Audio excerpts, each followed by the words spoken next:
And we're back. So as you can tell, I'm in the garage. Got some fans going. It is nice and humid. It's been raining, and now I'm pressure washing. So catch you on the flip side right here. So right now I'm just cleaning this up. Gonna start getting it ready for some primer. Go over any spots I might have missed. It's been about a week and a half, 2 weeks. I'm getting like a little bit of dark spots kind of come back. So I'm gonna get a 320 and get all those out. I might hit it with a 120 then the 320. You can see this side, but it's like glass, but you know, see the browning.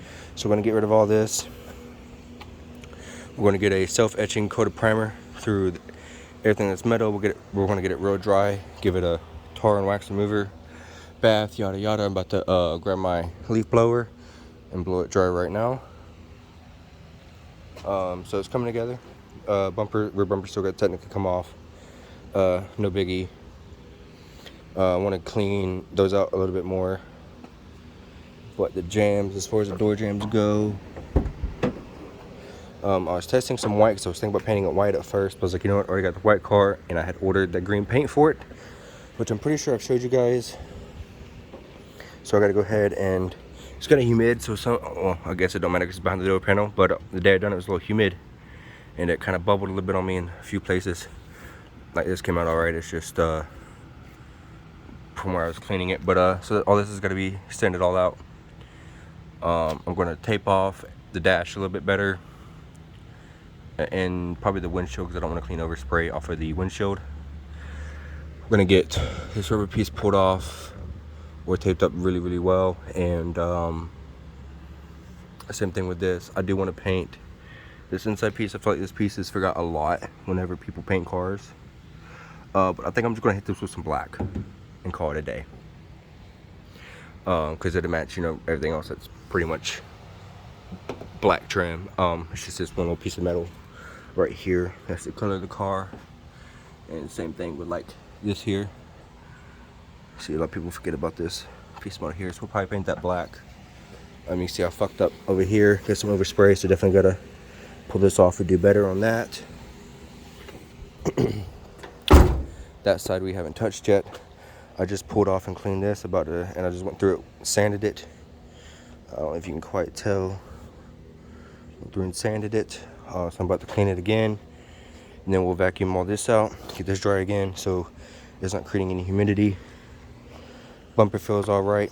Everything else feels all right. I want to get some self-etching layers on here and see what she looks like. It is a little humid today, so I'm going to probably close this door, open up a few doors, redirect some fans, get it humidity down in here, get the temperature down in there.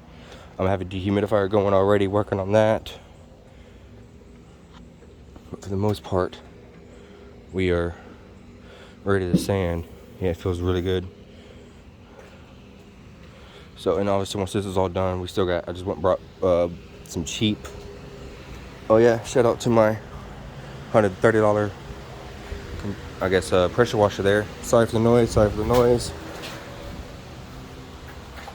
yeah, I got this all covered up. This time finally hung up, right? Tired of cleaning it. Peep them side skirts though, guys. Yeah, I've already bent them up some more, but it'll keep happening. I'm gonna raise the car some. So right here, I grabbed another can of self-etching. That's what I have here. Yes, I'm doing it like this because I don't have any type of spray primer. I really need to stock up on some stuff like that. Extra out of the gun. But it is just a, you know, this is like a Mako paint job, like what the average guy can do, I guess. So this is what I'm going to use. That's that. Now it's in the box. And right here, you see I'm already set up. Love that. This right here is going to be for the door jams only. I don't think there's a point in the self-etching in the door jams or the door. So that's what that's for. I do love them handles. I do recommend them handles. But even if you can go buy a primer like this, it'll work really well with the paint. Like especially if you're doing a Rust-Oleum paint job can like this. This is for some wheels that I have that I might go ahead and refinish here soon. We'll see. But this is that. Still, this right here needs to be thinned out and such, so it should do the wheels at a small area. This was clear that I used on, this one's brand new, but I used that on my truck wheels when I refinished those lips because they were absolutely horrible. But, and this is just a bunch of other stuff I acquired over the years. I brought some blue. I was going to spray 240 blue just because fuck it. This is my touch-up yellow, which I'm about out. I used to have a bunch of extra of those. Love this filing cabinet, but yeah, I think this is a primer. Here's a primer. So yeah, I'm also going to use some of this primer, and I have a small can of white gloss, which is pretty much the same as that Rust-Oleum paint job there that I sprayed. Because if you guys remember, that is just one of those.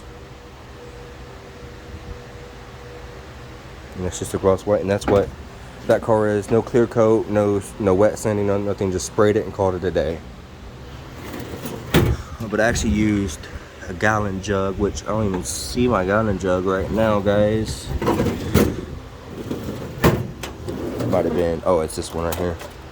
So that's the gallon jug I used. I used probably not even half of it, or right about half of it, a little bit, maybe a little bit less. Actually, is he sitting right about here? So yeah, around half of it to spray that whole car. And I got some really good coats. I probably got a good 4 coats on it. And the small one, I just brought it for testing purposes, and I had sprayed like a spare panel I had laying around. I still got to spray this panel, but I'm going to mix it up. I'm going to spray this panel, see which one it likes more, because that will have a little bit of time for me to spray it while I keep it sealed.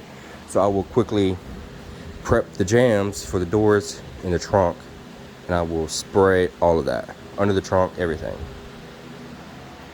And whatever primer is best, because I was going to do the gray, but also have some white primer for it just in case, which is pretty much the same thing.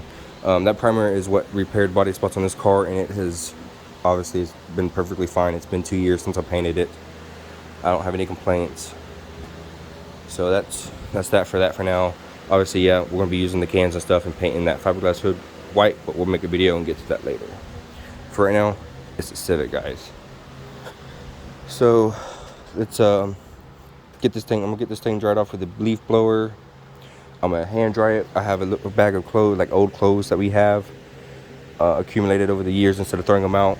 And they're not really in good enough shape to donate. I know a lot of people are gonna be like, oh, why don't you donate them? They're not really good enough shape to donate. As you see, there's right there in the bucket. I'll use those. I even dry it even more once that's done. Then I'll take some alcohol, which is mineral spirits there. I do have some more laying around here somewhere because I needed some more and I brought some more. So I'll use some of that, and I'll also give it a whole alcohol bath, and then I'll do the bug tar remover bath, and then we will go self-etching primer. So I'm gonna go ahead and get to it.